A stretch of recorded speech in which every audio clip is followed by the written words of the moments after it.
Hello guys, स्वागत है आप सभी का एक और नई नॉवेल वीडियो में। इस वीडियो में हम शील्ड डिवाइन थ्रोन के आने वाले एपिसोड का नॉवेल एक्सप्लेन करेंगे। जैसा कि हमने लास्ट एपिसोड में देखा था, लॉन्ग हाउ चेन और उसकी टीम 16 स्लॉटर मिशन को कंप्लीट करने के लिए डीमन टेरिटरी की ओर निकल गई थी और सबसे पहले वो लोग नैरिक प्रोविंस में गए थे, जहां हमने देखा था लॉन्ग हाउ चेन और उसकी टीम 4 पार्ट में डिवाइड हो गई थी, जिसके बाद उन लोगों ने डीमंस को मार दिया था, जिस कारण उनका नैरिक प्रोविंस का मिशन कंप्लीट हो गया था। और फिर इसके बाद लॉन्ग हाउ चेन सबको अपने आगे के मिशन के बारे में बता रहा था कि वो लोग अब जैकस प्रोविंस में जाकर सारे डीमंस हंटर को बचाएंगे जो हजारों याक्स के बीच में फंसे हैं। वहीं एपिसोड के लास्ट में हमने स्लेइंग डीमन को देखा था, जिनको लॉन्ग हाउ चेन के बारे में पता चल गया था और वो सब भी जैकस प्रोविंस में जाने का डिसाइड करते हैं। एपिसोड की स्टार्टिंग में हम लॉन्ग हाउ चेन को देखते हैं, जो सबको बता रहा था जैकस प्रोविंस डीमन टेरिटरी के नॉर्थ रीजन में मौजूद है, जहां बहुत सारे जैकस डीमन रहते हैं, जिस कारण इसका नाम जैकस प्रोविंस पड़ा है। लॉन्ग हाउ चेन का ग्रुप अब अपने 7th मिशन को कंप्लीट करने के लिए आगे की ओर जाने लगा था और उनका मिशन 100 जैकस डीमन यानी याक्स को मारना था। पर इस मिशन में लॉन्ग हाउ चेन को काफी मुश्किलों का सामना करना पड़ सकता था, क्योंकि जैकस डीमन की संख्या 5 से 6 हजार है और वैसे भी जैकस क्लैन के चीफ के होते हुए 100 जैकस डीमन को मार पाना इम्पॉसिबल है, क्योंकि वो बहुत ज्यादा पावरफुल है और अपनी टीम को प्रोटेक्ट करने वाला लीडर है। अब लॉन्ग हाउ चेन साइड से कहता है, हम जल्दी जैकस प्रोविंस में जाकर उन सबको मार देंगे ताकि हम अपने नेक्स्ट मिशन के लिए ईस्ट की ओर निकल सकें। सायर कहती है, क्या हम जैकस क्लैन के चीफ को भी मारेंगे, क्योंकि अगर हमने उसे मार दिया तो ये एक किंग ग्रेड का मिशन हो जाएगा, जिससे हमें बहुत सारे रिवॉर्ड मिलेंगे। जिस पे लॉन्ग हाउ चेन कहता है, हम ऐसा बिल्कुल भी नहीं करेंगे, क्योंकि जैकस क्लैन के चीफ को मारना इतना भी आसान नहीं है, क्योंकि मैंने सुना है वो लेवल 8 पर है और उसकी स्पिरिचुअल पावर 1 लाख पॉइंट्स है। इसलिए हम बस अपने मिशन को जल्द से जल्द कंप्लीट करके जैकस प्रोविंस से बाहर आ जाएंगे। अब यहाँ वो लोग बात कर ही रहे थे कि तभी उन्हें एक डरावनी आवाज सुनाई देती है, जो सुन लॉन्ग हाउ चेन सभी को छुपने के लिए कहता है, लेकिन तभी सायर डिसअपीयर होकर उस आवाज का पीछा करने लगती है। वहीं सीमा शियान लॉन्ग हाउ चेन से पूछता है, कैप्टन क्या हमें आगे जाना चाहिए? जिस पे लॉन्ग हाउ चेन कहता है, नहीं, ये हमारे लिए डेंजरस हो सकता है। तभी थोड़ी देर बाद सायर वहां आ जाती है, जो लॉन्ग हाउ चेन को बता रही थी कुछ जैकस डीमन एक डीमन हंटिंग स्क्वाड का पीछा कर रहे हैं और शायद वो लोग king grade demon hunting squad के मेंबर हैं, लेकिन डीमन से फाइट करके उनकी हालत काफी खराब हो गई है। जिसके बाद लॉन्ग हाउ चेन सभी को ऑर्डर देता है, हम सब जल्दी से आगे जाकर इनको बचाने की कोशिश करेंगे। इतना कहकर वो सब आगे की ओर बढ़ने लगते हैं, जहां वो लोग देखते हैं एक नाइट खुद को प्रोटेक्ट कर रहा था, क्योंकि उसके सामने 7 मीटर का अर्थ ड्रैगन खड़ा था। साथ ही साथ वहां पर बहुत सारे मैजिकल बीस्ट भी थे और फिर देखते ही देखते डीमंस उस नाइट पर अटैक करने लग जाते हैं, जहां वो नाइट खुद को मिथ्रिल आर्मर से प्रोटेक्ट कर रहा था।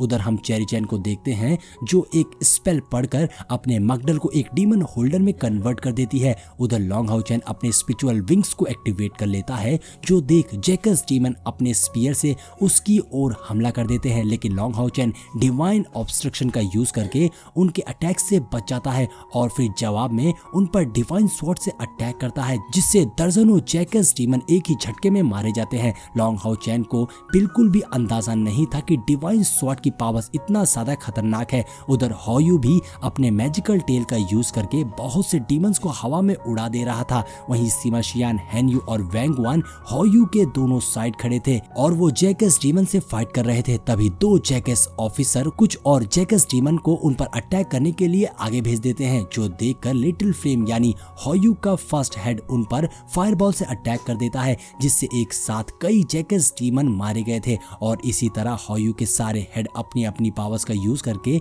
बहुत से डीमंस को मार रहे थे, लेकिन लॉन्ग हाउ चेन और उसके साथियों के लिए ये दिक्कत बढ़ती ही जा रही थी, क्योंकि अब उनकी संख्या 200 हो गई थी। लॉन्ग हाउ चेन और सायर एक साथ मिलकर उनकी ओर जा ही रहे थे कि तभी आसमान में पर्पल लिक्विड कलर का क्लाउड बन जाता है, मगर यहाँ वो पर्पल लिक्विड जैकस डीमन ने नहीं बल्कि मगडल से रिलीज हो रहा था, जिसकी वजह से जैकस ऑफिसर के विंग्स काम करना बंद कर देते हैं। जिसके बाद जैकस चीफ मगडल पर निशाना लगाकर उस पर अटैक कर देता है, जो देखकर मगडल खुद को ओरिजिनल फॉर्म में कन्वर्ट कर लेता है, जिससे वो बहुत ही इजीली जैकस चीफ के अटैक से बच गया था। वहीं दूसरी ओर Long Hao Chen Jacques officer पर डीमन वाइपिंग स्लैश से अटैक करता है, जिससे जिससे वो खुद को डिफेंड नहीं कर पाता। डीमन वाइपिंग स्लैश जाकर उसे लगता है, जिससे उसके टुकड़े टुकड़े हो गए थे। साथ ही Long Hao Chen Jacques officer पर असुरा स्ट्राइक से हमला कर देता है, जिससे वो सारे जैकेस ऑफिसर एक ही झटके में मारे जाते हैं। तभी लॉन्ग हाउ चैन और सायर को बहुत से जैकेस ऑफिसर चारों ओर से घेर लेते हैं, मगर फिर कुछ देर बाद लॉन्ग हाउ चैन और सायर मिलकर उन्हें भी मार देते हैं। और इसी तरह 64th commander great demon hunting squad ने जैकेस क्लैन के आधे डीमंस को खत्म कर दिया था, जिससे बहुत सारे जैकेस डीमन डरकर वहां से भाग जाते हैं, जिसके लिए king great demon hunting squad उन सबको शुक्रिया करती है। और अब वो लोग बाकी बचे जैकेस डीमन को मारने चले जाते हैं। उधर लॉन्ग हाउ चैन 8 स्टेप के जैकेस चीफ को मारने के लिए आगे बढ़ रहा था, जिसको पीछे से लाइट एलिमेंटल फेरी और हॉयू अपनी एनर्जी दे रहे थे, क्योंकि लॉन्ग हाउ चैन को पता था ये डीमन बहुत ही पावरफुल है। अब यहाँ 64th commander great demon hunting squad का एक ही टारगेट बन गया था, वो ये कि उन्हें किसी भी हाल में जैकेस चीफ को खत्म करना होगा। तभी अचानक से 3 मैजिकल बीस्ट वहां आकर सारे डीमंस पर हमला करने लगते हैं, और वो मैजिकल बीस्ट को चेरी चैन ने क्रिएचर गेट से समन करा था, क्योंकि लॉन्ग हाउ चैन ने ही उसे ऐसा करने के लिए बोला था। जिसके बाद वो सभी तीनों मैजिकल बीस्ट पर बैठकर जैकेस चीफ के पीछे जाने लगते हैं, लेकिन जैकेस चीफ अपनी स्पीयर को लॉन्ग हाउ चैन और उसके ग्रुप की तरफ फेंक कर मारता है। वहीं दूसरी तरफ हम देखते हैं king great demon hunting squad का ग्रुप नाइट चिल्लाते हुए कहता है, इससे जरा बचकर, क्योंकि शायद जैकेस चीफ टिरानिकल एक्सटरमिनेटर का यूज कर रहा है। लेकिन लॉन्ग हाउ चैन डिवाइन स्वॉर्ड का यूज करते हुए जैकेस चीफ के अटैक को रोक लेता है। लॉन्ग हाउ चैन 6 लेवल का रेडिएंट नाइट था, इसलिए उसके पास 10,000 से कम स्पिरिचुअल पावर है। और वहीं बात करें जैकेस चीफ की, तो वो 8 लेवल का डीमन था, इसलिए उसे हरा पाना आसान नहीं था। पर फिर भी लॉन्ग हाउ चैन ने अपनी स्ट्रेंथ का यूज करके टिरानिकल एक्सटरमिनेटर टेक्निक को रोक लिया था। और अब जैकेस चीफ अपनी खतरनाक स्वॉर्ड निकालकर लॉन्ग हाउ चैन पर अटैक करने के लिए आगे बढ़ता है, जहां वो स्ट्रॉन्ग पुलिंग फोर्स से लॉन्ग हाउ चैन को अपनी तरफ खींचने लगा था। मगर पिछली बार जब लॉन्ग हाउ चैन ने 8 लेवल के मून डीमन से फाइट करा था, तो लॉन्ग हाउ चैन ने स्पिरिचुअल बूस्टिंग पिल्स का यूज करके उसे काफी अच्छी टक्कर दी थी।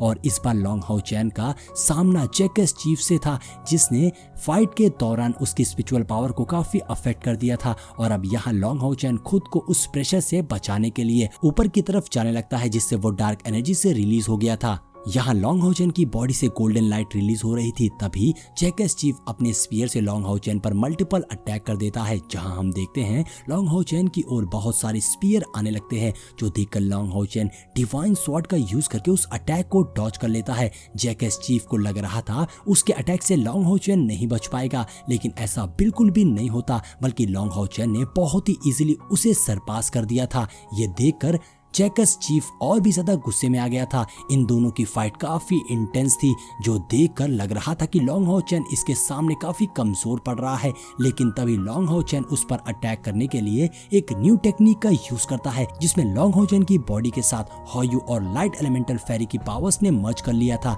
जिससे उसकी बॉडी से डार्क पर्पल कलर की एनर्जी रिलीज होने लगती है, जो देख जैकेस चीफ की हवा टाइट हो गई थी और वो काफी घबराया हुआ था, क्योंकि लॉन्ग हाउ चैन बहुत ज्यादा खतरनाक दिख रहा था।